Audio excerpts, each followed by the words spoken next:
জায়গাতেই তো খারাপ মানুষ থাকে। এখন উত্তর আমার কথা হচ্ছে, আমাদের প্রতিবেশী রাজ্যে যখন একজন ডাক্তারের বিরুদ্ধে ধর্ষণের অভিযোগ ওঠে, তুই না আসছে, তার জন্য তো আমরা গোটা ডাক্তার সোসাইটিকে দায়ী করতে পারি না। একজন ড্রাইভার যখন কাউকে ধাক্কা দিয়ে চলে যান, তখন সেই ড্রাইভারের জন্য তো আমরা গোটা ড্রাইভার ফ্যাটার্নিটিকে দোষ দিতে পারি না। ঠিক সেভাবেই যদি দু চারজন সিভিক ভলেন্টিয়ারের বিরুদ্ধে এরকম অভিযোগ ওঠে, তার জন্য গোটা ফ্যাটার্নিটিকে কখনোই দায়ী করা যায় না। এই সিভিক ভলেন্টিয়ারের বিরুদ্ধে যখন অভিযোগ উঠেছে, এই সিভিক ভলেন্টিয়ার এরকম কাণ্ড করেছেন, এই সিভিক ভলেন্টিয়ার কিন্তু অ্যারেস্ট হয়েছে। এই খবর প্রকাশ্যে আসার আগেই এই সিভিক ভলেন্টিয়ার গ্রেফতার হয়েছে এবং একে কাজ থেকে বাদ দেওয়া হয়েছে। ফলে স্বাভাবিকভাবেই সরকার কিন্তু সরকারের তরফ থেকে যা অ্যাকশন নেওয়ার, একটা ঘটনা সামনে আসার পর যেটুকু হওয়ার দরকার, কারণ কেউ তো জ্যোতিষ নয়, কেউ তো টিয়া পাখি নিয়ে বসে নেই যে কে কবে কোন কাণ্ড ঘটাবেন সেটা সরকার আগে থেকে জানতে পারবে। ফলে কেউ যদি কোনো কাণ্ড ঘটান, তার এগেন্স্টে অ্যাকশন হচ্ছে কিনা, এটাই হচ্ছে সবচেয়ে বড় কথা। সিভিক পুলিশরাই এখন কলকাতা বা পার্শ্ববর্তী অঞ্চল বা পশ্চিমবঙ্গের থানাগুলোকে চালাচ্ছে।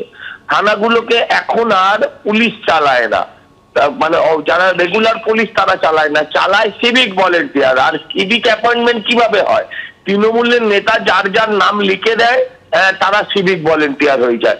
না তাদের কোনো ট্রেনিং হয়, না তাদের কোনো ক্যারেক্টার সার্টিফিকেট দেওয়া হয়, বা না তাদের সম্বন্ধে কোনো খোঁজ দেওয়া হয়। এরা এলাকার তোলা তুলবে সিভিক ভলেন্টিয়ার, এলাকার হপ্তা তুলবে সিভিক ভলেন্টিয়ার, আর বড় বাবুরা শুধু তার বকরা খাবে। আপনি বলুন যে এই লোকটাও মদ্যপ অবস্থায়। আচ্ছা, থানার অফিসাররা জানে না যে লোকটা সকাল থেকে মদ খায়? যে লোকটা সকাল থেকে মদ খায় তাকে চাকরিতে রেখেছে কেন? কারণ কি করবে, ওখানকার বড় নেতার হাত আছে ওর মাথার উপরে। সমালোচনার মুখে বিরোধীদের পাল্টা জবাব দিয়েছেন তৃণমূল মুখপাত্র দেবাংশু ভট্টাচার্য।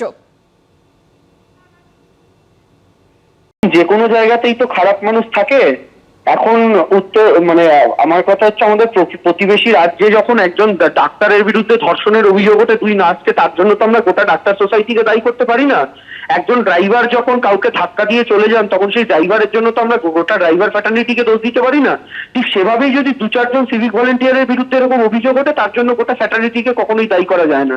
এই সিভিক ভলেন্টিয়ারের বিরুদ্ধে যখন অভিযোগ উঠেছে, এই সিভিক ভলেন্টিয়ার এরকম কাণ্ড করেছেন, এই সিভিক ভলেন্টিয়ার কিন্তু অ্যারেস্ট হয়েছে। এই খবর প্রকাশ্যে আসার আগেই এই সিভিক ভলেন্টিয়ার গ্রেফতার হয়েছে এবং একে কাজ থেকে বাদ দেওয়া হয়েছে। ফলে স্বাভাবিকভাবেই সরকার কিন্তু সরকারের তরফ থেকে যা অ্যাকশন নেওয়ার, একটা ঘটনা সামনে আসার পর যেটুকু হওয়ার দরকার, কারণ কেউ তো জ্যোতিষ নয়, কেউ তো টিয়া পাখি নিয়ে বসে নেই যে কে কবে কোন কাণ্ড ঘটাবেন সেটা সরকার আগে থেকে জানতে পারবে। ফলে কেউ যদি কোনো কাণ্ড ঘটান, তার এগেন্স্টে অ্যাকশন হচ্ছে কিনা, এটাই হচ্ছে সবচেয়ে বড় কথা। পশ্চিমবঙ্গ ছাত্র সমাজের আহ্বায়ক সায়ন লাহিড়ীকে জেল থেকে মুক্তির নির্দেশ দিয়েছেন কলকাতা হাইকোর্টের বিচারপতি অমৃতা সিনহা। আজ দুপুর 2টোর মধ্যে তাকে জেল থেকে মুক্ত করতে হবে।